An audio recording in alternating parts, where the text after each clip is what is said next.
परिमाण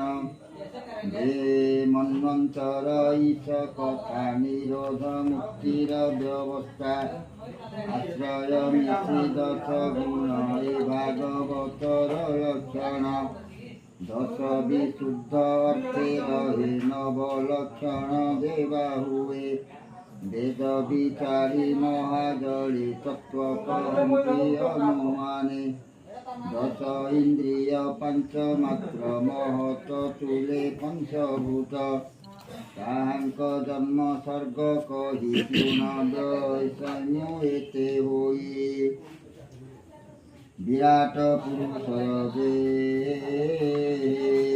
ब्रह्मा सर्जनादिते हुए पौरुष चराचर जेते विसर्ग बोलन्ति किएते विष्णु विजय स्थिति नाम रजगुण रेसे पोषण मन्वंतर जे मनो धर्म कर्म वासनाये उति नाम विष्णु अवतार चरिततार भूकत जे भकत ईश्वर कथा अनुवादे उत्तम पुरुषंक मध्ये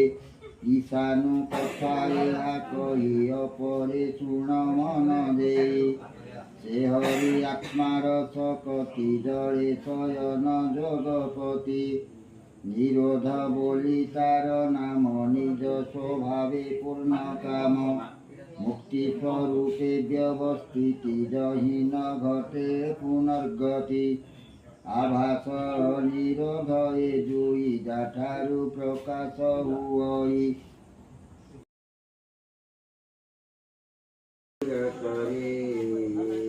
ओम जय जगदीश हरे